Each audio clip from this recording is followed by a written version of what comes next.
Welcome, everybody, to episode 7 of The Female Perspective from MXP Magazine. I'm your host, Jackie Riess, joined by 6-time Canadian WMX champion, Brodeur. How's it going tonight? Hello, everyone. I'm doing really good. Glad to be back on the podcast tonight. Yes, you were saying that you have a little less going on with school right now, and open up some time for you to join us for this pod. Yeah, exactly. I've been super swamped with homework and exams, so it's been difficult for me to join. But this week I'm in my exam week, so I have a bit more time, which is very weird to say, but yeah. Yeah, for sure. Well, we're covering Minneapolis Supercross this weekend. I have a lot I'd like to say because I actually attended the race for once in this podcast. But overall, what did you think of the weekend as a whole? I think it was super nice. We talked about it earlier a bit, but we could see that there was a bit of a lower attendance, which we could see on the video and the broadcast, and it was super weird because I know I watched the live timing during the broadcast during the day, and even like when it's just practice, you always see like people in the stadium, and I know when I go to the race at the stadiums, I'll go at like 11 to watch all the races throughout the day, and like they were showing stuff from like late afternoon, and there was not a single person in the stadium, and even throughout the night there wasn't that many people, so that was definitely interesting. But we made the switch to the East Coast, which is super weird to adapt to at first. Like I didn't even know who anybody was at first. Like the numbers, they change every year, and it took a while to like get used to it. Mm-hmm. Yeah, going back to the attendance thing, it was very low and definitely lower than I've seen Minneapolis in the past. Um, there's kind of a lot that I think that went into that. The first, of course, it being a daytime race. I got there at 8:30 in the morning to start watching practice, and I was looking for a coffee right away in the morning, just ready to go and wake up a little bit. I'm sure the riders were feeling the same, but also I bought my tickets, and then about a couple months ago, the city of Minneapolis put some more COVID restrictions in place. So you either had to be vaccinated or have a proof of negative test. But then 2 weeks ago, right before Monster Jam happened, they took those restrictions away immediately. But within that time, people had either previously purchased Yeah. their tickets and then they were trying to sell them for less. Like I think they just gave up and they were like, it's not meant to be. We're not going. And Hmm. overall, just kind of a difficult sell to that crowd. And it was cold. It was very cold Yeah. Saturday morning. So I think just a lot went into that. And I hope that that doesn't deter people from, or deter Feld from bringing the race back to Minneapolis, because I do think people really enjoy the racing here in the upper Midwest. There's people from, Minnesota, Iowa, Wisconsin, the Dakotas, all over the Midwest, and it's really like a destination race for a lot of those people and a great thing to do in the winter when there isn't much else going on. So hopefully they come back and hopefully it's better the next time. Yeah, it's always a bit of a tricky situation because, as one of the big followers from that region or something, you're looking forward to that race and you want it, but you also understand the perspective of Feld, whereas like if they didn't have enough people and they didn't like make their money, it's understandable that, they might want to consider somewhere else, but it's just very, very difficult on both sides. And I wouldn't want to be the person in charge of that, that's for sure. No, no. I mean, you can't ever make everybody happy, right? But No. you're right. It comes down to financial decisions for sure. Hmm. So Unfortunately, as it always does. yeah, right. So another thing we were chatting about earlier was that I brought up to you was the poor air quality. So I left the race and I had the reddest eyes, I had sore throat, I had body aches, I had runny nose, like all these signs. I was like, oh my gosh, I hope I'm not getting sick. But it turns out a lot of people were having those issues, and people even went to the hospital on Saturday and Sunday, and with complications. And I think with that colder weather, they were unable to ventilate the stadium as much as they had in years past.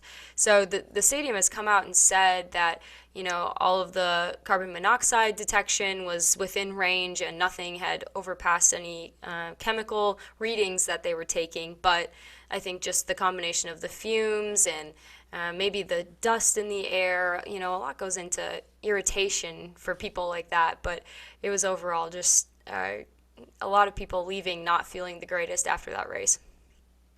Yeah, and that really sucks, and it kind of contributes to what we were saying earlier about, like failed decision and stuff. It makes it difficult when you get feedback like that from people attending.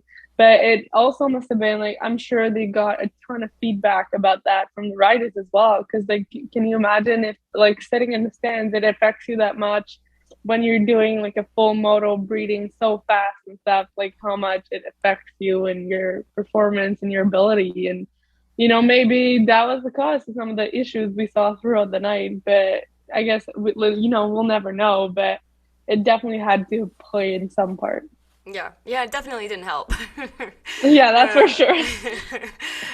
but overall, for the people that were there, it's definitely like one of the best weekends of the winter. Like I had said before, there's not a Hmm. lot going on here in the winter, and people really look forward to this. So I think the people that were there really appreciated it. I saw a ton of people that I hadn't seen since last fall riding outside, riding moto. So it was really good for a lot of people, I think, that were there and came out relatively unscathed from the air. So, like you mentioned before, moving to the East Coast, things change quite a bit for us. A little bit shorter track that we had seen on the West Coast because of the confinements of the stadium here. What did you think of the track as a whole this weekend in Minneapolis? I think it was very like it was very weird. It was very tight, and like some of those corners were just hell. Like they were so tight, no lines, nothing, and even the loops were a bit like they were smaller but so rutted, throughout the day. So that was really weird. But like it's an adjustment to the dirt and stuff, and it's weird to see how much it affects the guys, and the impact that it has. Because I feel like I've always like watched races and be like, well, they bring in dirt. Like, why can't they bring dirt that's the same everywhere? That's not going to change anything. But that's not really how it goes, and the dirt changes with every track. And I feel like we definitely saw some changes in the result this week that were, impacted by the difference in the dirt that we've seen from before. Hmm. Yeah, and like you had mentioned, those there were a lot of 90-degree turns, and they became Yeah. kind of one-lined. There was one in particular going into a smaller rhythm section, and then back across the start straight. That corner, they tried to make a little bit of a lip on the outside of it, and like rolled over on the inside. So the first couple practice sessions, everyone was going inside, but then people tried to double in and then quad out, and that actually ended up being very fast. But other than that, the rest of the 90-degree turns were very one-lined and, kind of followed the leader through that section. So I don't really know what else you do differently with that space. I'm not a track designer, but Yeah. it must be hard to try to fulfill the whole area. And like you had mentioned with the dirt, even on TV versus how it looked in real life, the dirt looks totally different. Like it's an entirely different color, which I thought was Yeah. really interesting and something that I had forgotten from over the years. But they actually had a plethora of dirt this weekend.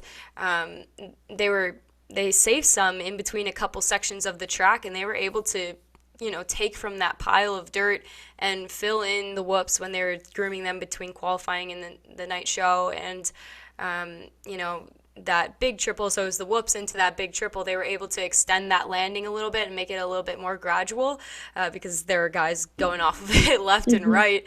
But I thought that was interesting. I feel like that's something that we didn't see last year or the year before, just having that extra soil available at the races. Yeah, it definitely helps with track maintenance for sure. Like having new dirt to work with and not just compact dirt that's been ridden on for, a few rounds, and that is just, yeah, new dirt to add and, shape up is definitely appreciated for sure. But again, like new dirt is always kind of unpredictable, if I can say. So, it adds a bit of an extra challenge as well because you go and practice and you expect the whoops to react some sort of way, and then they added dirt which doesn't react the same way because it doesn't fill in the same gaps as before and stuff. So it's definitely weird, but yeah, definitely some benefits to it. Hmm. And I honestly, I would argue that the track at the end of qualifying was rougher than the track at the end of the race, just because they, were able to groom in between that qualifying and racing time period, and they were able to, pack things in a little bit better in that time. So I have this photo of the whoops, and it's just one goat trail down the middle. Like, Yeah. they are half the size in the middle. So they spent a lot of time fixing those whoops in between qualifying and racing. But the last notable thing that I had about the track was that there was just a tabletop right before the finish. And I was wondering if you could remember a time when they just had a regular tabletop as an obstacle, not like in a rhythm section. Like, it was just a tabletop. Yeah, definitely. Like I didn't even notice it, but now that you're saying it, like it's definitely not something we see often. We'll see like some small like tabletop that they'll use to like jump over, jump off of, or like step on, step off, but just like a regular tabletop to just like jump. Like it's not something you see, and because usually, so the way it works with Supercross, as I'm sure you know, is like every single double, every single triple is the same length. No matter which track you go to, like it will never change. It's always the same length.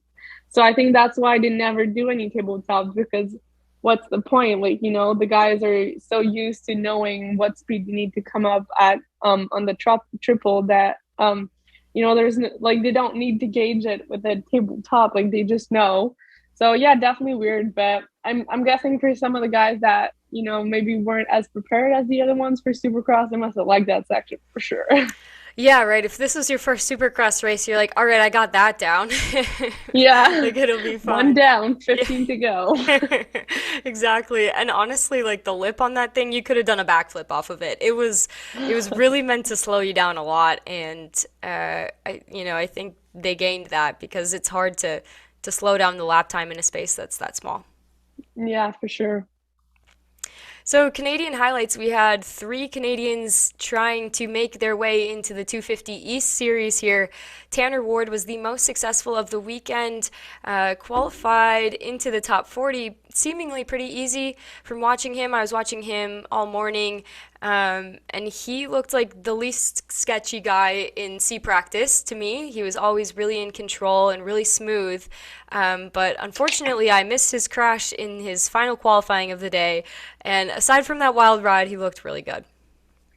Yeah, I didn't. We didn't watch live timing. Well, we did watch for a bit, but I missed that crash as well. But I seen some video on Instagram, and it was gnarly. I don't even know how the hell that happened. And like it's kind of like it's kind of controversial a bit, but I think that cable might have like helped him a little or saved him a little, because he was far off the jump and he was coming in quick.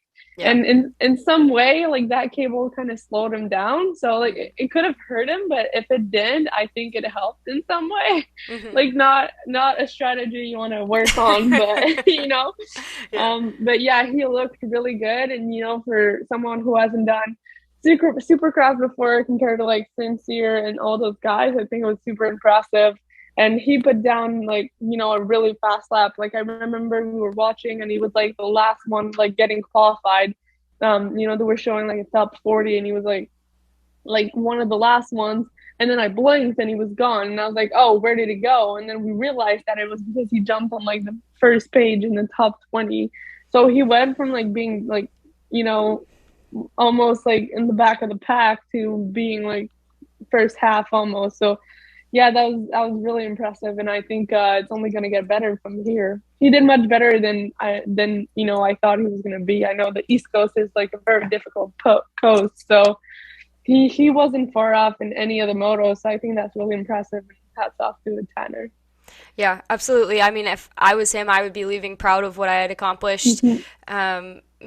Just the fact that aside from that incredible crash, like he looked so good. Like I was just watching him. He wasn't making any mistakes. He was landing everything perfectly. He looked like he had adapted to that new Kawasaki just fine. Like a lot's been going on for Tanner Ward in the past month with Mm-hmm. changing teams. So if I was him, I would be proud of what I had done and, just ready to go on to the next one and do even better, which I'm sure he'll do.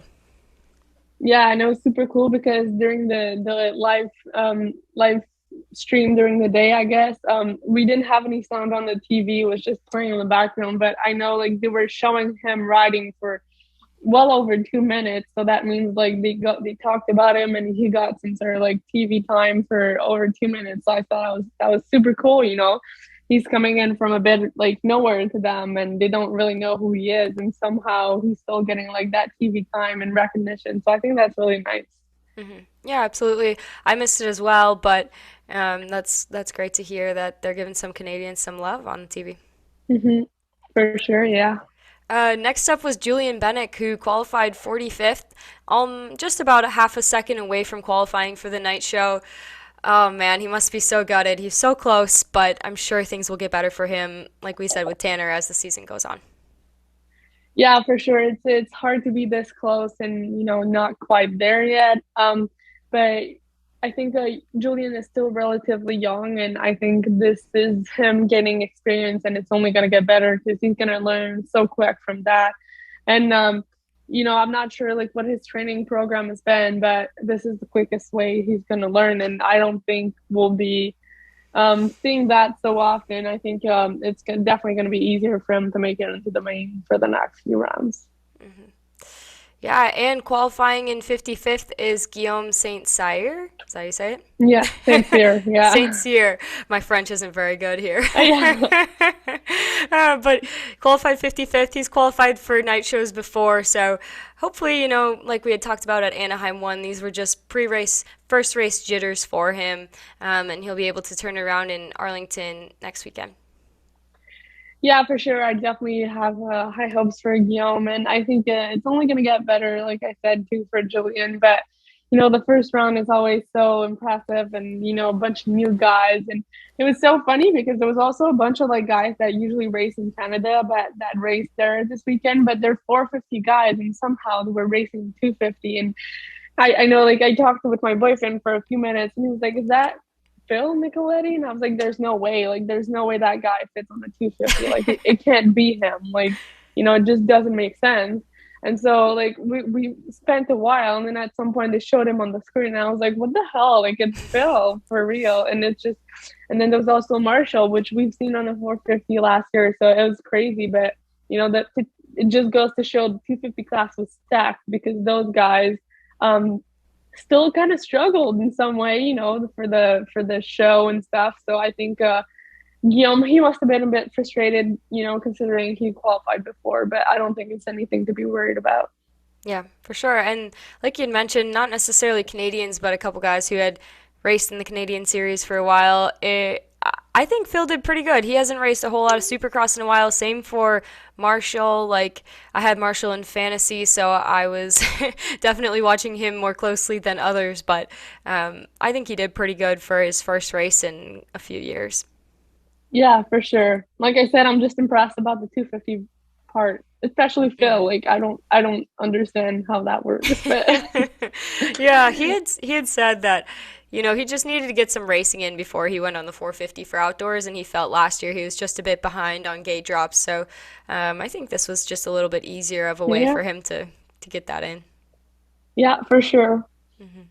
So speaking of the 250 East class, and we've been talking a little bit about this, the first round, it's always kind of hard to know who's going to stack up where, who's going to qualify, things like that. But it was definitely exciting. The leaders lapped up to 11th in the main with that shorter track.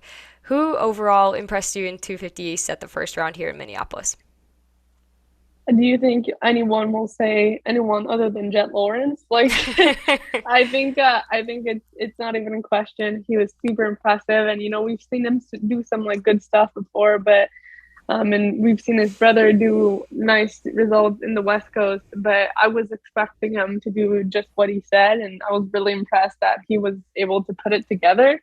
But another thing that impressed me, but like kind of in a bad way, so I guess not impressed, but how many of the riders did not finish that race, and like how many riders you saw pulling off the track, pulling into the mechanics, and it was just crazy. Like, it must have been different for you like in person, but I know with the live timing you could just see the guys go back, and it was said out, and so many guys like just left the stadium, and it was just was just crazy. Like I don't even know what happened, but it was just a very eventful. Yeah, I think that goes to show just how treacherous this track was. That the dirt was Hmm. soft until it wasn't, and then it was slippery for the 450 main. But Hmm. it was just one crash after another. Like you can't keep your eyes on it. You're trying to watch Yeah, the leaders. And like knowing that on TV they're gonna show you the leaders, later on. So I yeah, generally try to watch a little bit farther back in the pack. But it's just chaos. Like someone. yeah. Who I was surprised came out unscathed was Styles Robertson. I would just watch him for laps because I'm like something is gonna go wrong here. Like he definitely had the speed, but he looked like he was pushing a bit over his head. Maybe he just feels pressure that he needs to get be in the mix this year, something like that. But I think for him especially, it's gonna be go a little slower to go a little faster just for a little bit. Like he has obviously the skill to save all those near misses that he had this weekend, but just for his safety, I hope he can rein it in just a little bit. Yeah, for sure. I think it was the case with a bunch of guys, which kind of explains why so many of them were out. And we talk about that, and I can't help but think of the guys that barely made the LCQ or that missed a few spots of the LCQ, and then you see guys go out there and like walk themselves out like first lap or second lap, and then you're like, man, like I could have had that spot. And it has to be kind of like frustrating, but yeah, that track was something else, and it took out so many guys, and it's just the first round. It really sucks. Like I'm having a blank mind right now or whatever it's called. But that kid who broke his wrist in practice and on press day, Oh, Jet Reynolds. Jet Reynolds. Like how Yeah. much did that suck? You worked Hmm. so hard for this for so long, and then you knock yourself out. And like I know I haven't seen some updates on Instagram, but like Alex Fry, is that Alex? Yeah, Alex Jarrett. Fry, Jarrett Fry. Yep. I'm thinking of another writer, Yeah. but yeah. But yeah, Jarrett Fry, like he seemed to hurt himself pretty bad. Like I know seeing him on TV, and like he had the hardest time getting back up. So it's a frustrating first round, to be honest. Like you start off a series with no points, Yeah. or barely. Well, especially Mitchell Oldenburg, who had been doing really well on the 450 on the West Coast, comes to the East Coast, has those bike problems. Is in the last gate in Yeah, the LCQ on one of the shortest starts that I've ever seen on a Supercross track. Like everything was stacked against him that day. And honestly, if I was that team, I would just put him back on the 450 for the rest of the year because he's top 20 in points right now, even missing the second round main and the last weekend he's still 17th in points. Like he was doing really well and has no shot at the championship now, being a whole race yeah, down in the 250 class. If I was them, I would just put him on the 450. yeah, for sure. And we saw Jordan Smith had quite the eventful full weekend as well. It seemed like it just kept happening and happening, and I think he DNF'd as well. Did he not? Yeah, he won his heat race, and then he and Phil Yeah, were coming down the rhythm lane, and he saw Phil coming over on him, so he tried to move over out of, so that they didn't collide, kind of like Phil and Faulkner had collided in that exact same spot, and he went tumbling into that leader pole thing that yeah, flashes when the leader goes by. So yeah. yeah, I think that's a bit of the story of his career, unfortunately. Like it just seems like he's doing so well. He's so fast, he has so much promise, and then something goes wrong. And then, we're Yeah. two steps forward, one step back, or the other way around, however you want to look at it. But yeah, he was very impressive when he was on, but it went off quickly. Yeah, exactly. And it's just heartbreaking because as a racer, well, you don't even know how that all that goes into it because you and we race a lot, but we don't race at that level. And like I do already so much, and sometimes I'm overwhelmed, and I couldn't imagine doing what they're doing. And to come into the first round and have your whole championship ruined right then and there. And when it's your career and you have money relying on that, and some of them have families to provide for and stuff, it's difficult. And Hmm. it kind of sets a tone for the rest of the championship because then you're like, you know, Hmm. championship is ruined. So like the motivation has to go down somehow, Yeah. unfortunately. Yeah, it's definitely discouraging, right? But Yeah. it depends on how you take that, right? You have all these Hmm. goals. You have to provide for your family. You have to provide for yourself. So it's however you want to twist it. You can Hmm. take it as, oh man, I'm not doing good enough. You can be really down on yourself, or you can say, well, we had a lot of good steps this weekend, and take it and be more positive, turn it around, use it as fuel for the fire. So I hope that's the case for Austin Forkner, not Austin Forkner, for Jordan Smith and a lot of those other Yeah, riders that may not have had the best weekend, but they know that they have it in them. yeah, for sure. Speaking of Austin Forkner, here in my jumble of words, Mhm. that heat race was interesting.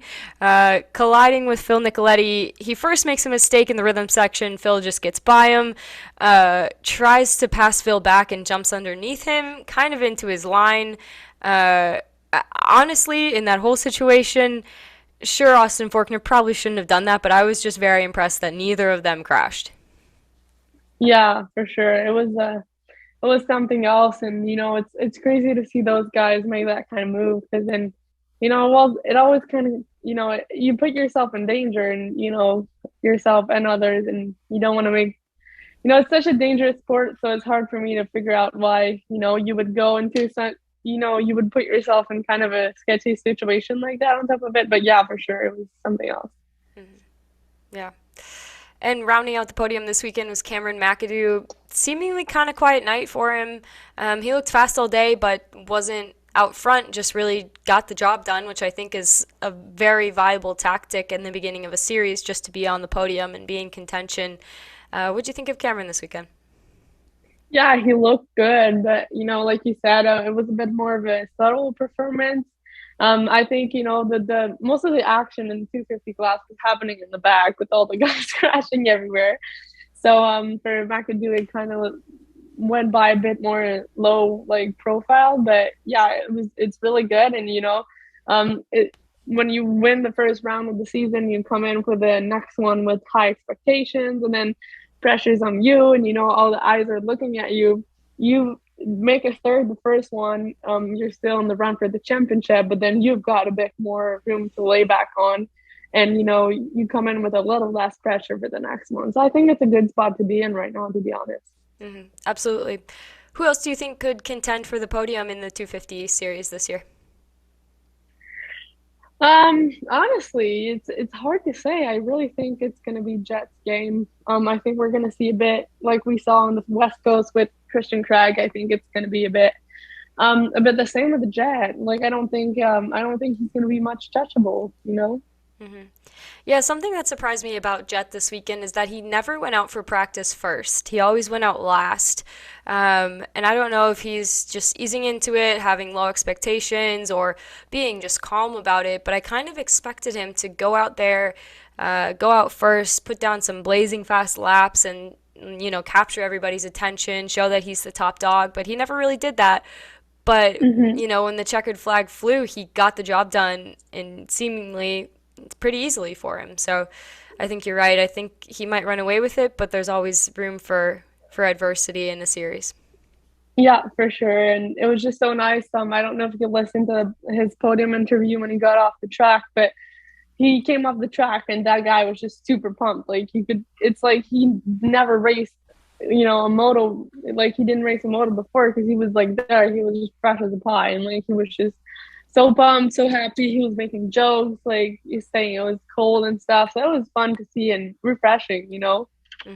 And he stopped and said good job to Fort. Well, they exchanged good jobs with Fortner and McAdoo, and I think that's just so cool. It goes to show, he's a kid, but he's got a great future in this sport. Yeah, absolutely. Moving on to the future for Jet, the 450 class here. I think the biggest storyline of the evening was Chase Sexton. Wow, he was doing so good. Whole shot the heat, won the heat, was pretty close up to the front in the main, put himself in a good position there. Quickly passed Cooper Webb and, Mm-hmm. was leading for a lot of the race and had that just catastrophic crash right out of a corner. What'd you think? Yeah, it was very like heartbreaking because I've been saying since the beginning of the season that like Sexton. Like I think he's one of the fastest one out there. He just lacks a bit of experience in remaining calm and choosing his time to be fast. And I think he really put that forward this weekend. And like he was smart and he made a bunch of great passes in the first corner. And then he was smart and calm with his passes and his decisions. And I was really impressed. And I was like, he's gonna win it fair and square. And he gapped all the other guys. And I thought it was just super impressive. And then that happened, and like I can't even comprehend what happened. And it was super weird, but also really heartbreaking. And you could see he was in pain. Like I haven't seen any update. I saw his face was messed up, but I haven't seen any update further than that. But it doesn't look like it hurt a lot. Yeah, from afar, I thought he was holding his left arm, and Yeah, from so did I. afar, Yeah. where that Alpine Stars logo was located, it looked to me like that his wrist or his arm had been, Hmm. not in the right direction. But from afar, I guess it was just the logo.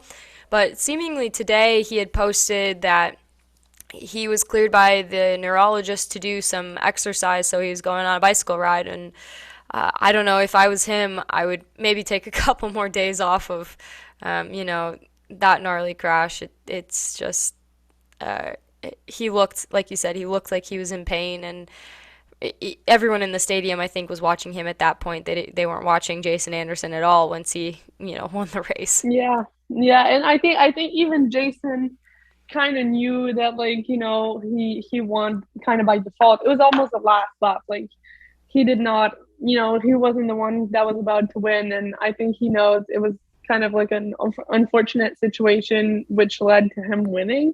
But yeah, definitely eyes were not on him. And I saw the wrist thing as well and definitely thought there was something there. But about the bicycle thing, I think sometimes, it's they say walk it out, but I guess this time it's bicycle it out. But yeah, sometimes it depends on the intensity that you go. You don't do 100-mile ride and go like Yeah. super fast, but just getting back on the bike and moving and getting the blood flowing. Sometimes that helps you heal 10 times faster and just makes you feel so much better. Right. Yeah, hopefully it is not a 100-mile bicycle ride.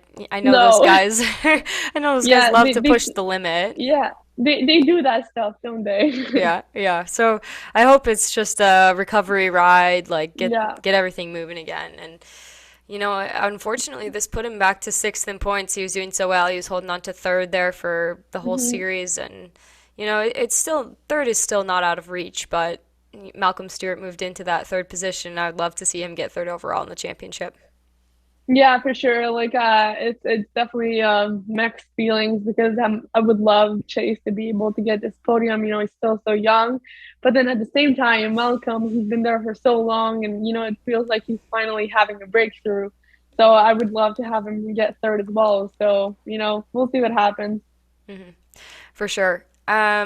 We touched a little bit on it. Jason Anderson is our winner this weekend. By default, and like you said, I think he knows that. But second, I think would have been okay for him last night or a couple nights ago. Like just championship wise, I think he understands that second would have been as good as a win this weekend. Yeah, for sure. Sometimes that championship is so tight that like that those little points, and he was ahead of Tomac. Tomac was so far back, anyways, that that wasn't really the biggest deal ever. But I think and in a situation like that where you get past fair and square and where the guy in front of you just pulls away, it's hard to be mad or upset. It just wasn't it. Like it's not you know Hmm. it's Yeah, not like a bad situation or anything. yeah, and I totally thought that he was going to struggle a bit more on the East Coast than the West Coast. He is a West Coast guy, and I thought maybe some of that success was a bit because of the West Coast tracks that were more favorable to him, but he was still on the podium no matter what this weekend, so I think that really goes to show just how good he is, overall, Hmm. not just out west, but in the East, and really turning his career around here. Yeah, for sure. It's awesome to see. Hmm. Speaking of someone else who turned things around, Cooper Webb finishes second He had a couple guys go down in front of him, Chase and Malcolm. You guys didn't get to see Kenny's crash on TV, but Kenny and Malcolm did the exact same thing in the exact same place, one lap apart. So just washed the front end out. It was a little slippery going into that corner after the triple. And yeah, just an unfortunate accident for both of them. But going back to Cooper, he had a couple positions handed to him for that second place, but I think a fourth is way better. Even if he would have gotten fourth, way better than how he was doing out west. Yeah, for sure. It's definitely different. And I remember during the day, my boyfriend and I were watching the races, and he was like, "Oh my God, like where did you come from? Like he hasn't been there." And I was like, changing coast will do that to the guys. And I think Cooper Webb definitely took advantage of that, and he was doing super good. And it's kind of like Anderson, like it's unfortunate situations, but you can't help but take advantage of it and be happy for it. And championship wise, well, I don't think he's really in the run, but it still gives him the point and the visibility. And I think most of all, it's going to give him confidence because he's been not there for the whole season. So, except for I think one of the rounds, but he's been so off base that this is going to set. This is really going to help, and it's going to give him a bit of a boost. But I think that's something we're going to need to see with Kenny as well. You mentioned it. He was a bit he was, he made that mistake, but I think overall from Kenny in the last few weekends, it's just been very difficult, and it just sets a bad mood. And I feel like when you're into it, it doesn't get better because, you're so upset, it keeps going and adding up. So it's really, it's hard to see, and I'm not sure how that's going to play out. Mm-hmm. Yeah, I definitely think this is what Cooper needed to turn his season around. And even though they may have handed him a couple spaces in the finishing, it doesn't matter. Like you said, it'll give him confidence, and that's something that I think Kenny needs. Just coincidence or happenstance that he gets a podium finish, he gets a top five, even like things that just show that you're going in the right direction and give you a little bit of hope that I can do a little bit better than I have been doing. Yeah, for sure. I agree. Mm-hmm. Rounding out our podium this weekend in Minneapolis was Marvin Musquin. He looked really fast to me all day. I had him picked to be on the podium. He didn't have a very great start in the heat, but he was moving through people. Overall, I was pretty impressed with Marv, and you could tell in his interviews afterwards, he knew that those positions also got handed to him. Yeah, for sure. It's like, but at the same time, that the same principle we just talked about with Cooper Webb applies to Marvin Musquin. Like he has not been there at all, and he's been doing really bad results. So, well, decent, but not like front of the pack results. Mm-hmm. So I think again that's definitely a confidence booster, and it helps those guys, and I think it's going to make for very interesting racing. And as much as those guys had a confidence boost this weekend, I think Eli Tomac probably wasn't happy when he woke up on Sunday morning. So that's that it's stupid because it's all like mental stuff, but it plays on the championship so much. Mm-hmm. Absolutely, it shows you just how mentally draining the sport can be on people. Yeah. Eli Tomac was actually staying at my friend's hotel, and they saw him in the lobby, which is kind of funny, right down the road from the stadium. But yeah, definitely, we saw Christian Craig on the West battle quite a bit of adversity. I think, if Tomac goes on to win this championship, this will be one of those adverse nights that he had to overcome.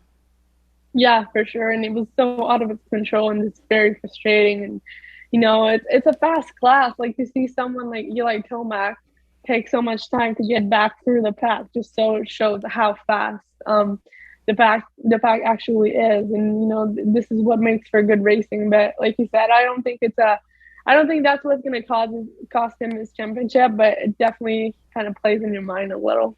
Mm-hmm. So of all those 450 riders that we had just talked about, which rider do you think benefited most from this change from West to East Coast? Definitely Cooper, I think. I think it's hard to not say Cooper because I would not notice him the first half of the season, and all of a sudden he's there. So I would say Cooper, yeah. Mm-hmm.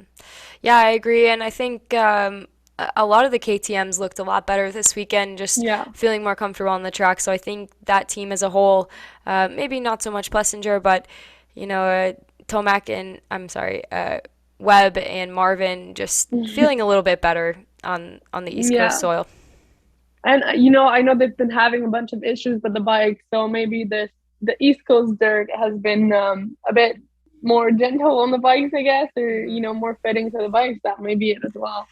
Right, yeah, they have an all new chassis this year, and maybe they built that bike with these kinds of Yeah, tracks in mind more so than the West Coast.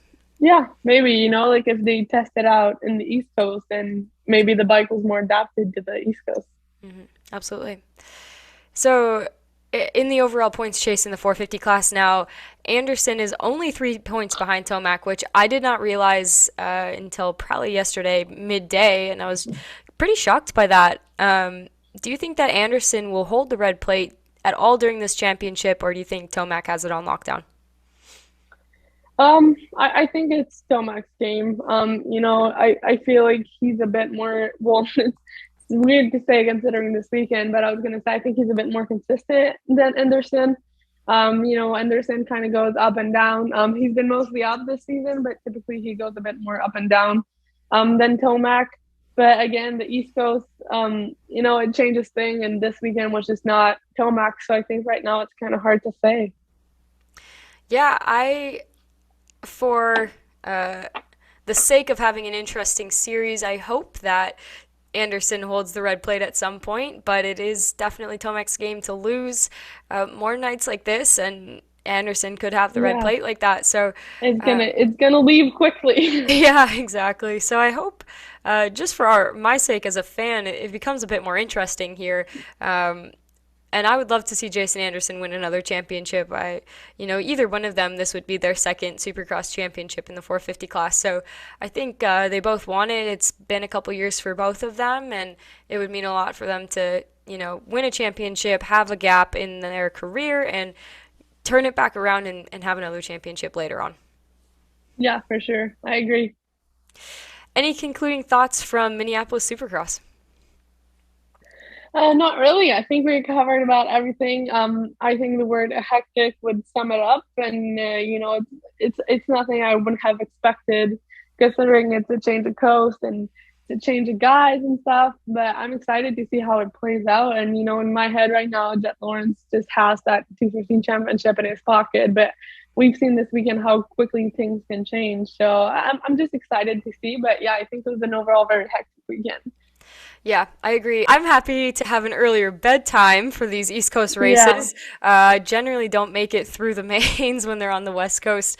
But overall, I'm excited for some more racing. I love being at the races, and like I had said at the beginning of the pod, this is one of the best weekends of the year for Minnesotans and everyone here in the Midwest. So very exciting weekend for me. I'm still recovering from all of the the stimulation of the race of the weekend, but it's been a lot of fun, and really fun to just be there and see it all in person. Yeah. I think 5 p.m. is a bit too early though. Right around dinner time. It's nice to usually you have dinner with friends and then you sit down and like in the living room and then you watch the races. 5 p.m. was just too early. You had the day to Yeah. pass. Like I think a nice 7 or 8 p.m. is reasonable, and you don't go to bed at 1 a.m. like we did with the West Coast. But yeah, it's super fun. But yeah, I don't even know what times the next one are at. But yeah, Yeah. it was a nice change of pace. Like I usually sit like this and kind of fall asleep. So this was a bit more interesting. Yeah, for sure. And I think next weekend is a Triple Crown in Arlington. I think we're back to 8 Eastern, 7 Central start time. The Triple Crown should be interesting. I kind of Yeah. wish I was going. I have the weekend off from my personal racing, so I don't think it's in the cards for me, but it would be nice to go south and feel a little warm weather for a little bit. Yeah, I agree. I relate to that. Well, Ev, thanks for joining me for episode 7. It's been a lot of fun. Thanks for having me. And thank you for everybody else for joining us for episode 7 of The Female Perspective from MXP Magazine. If you like this episode, share it with a friend. And if you're not already, subscribe wherever you're listening. We'll see you next week.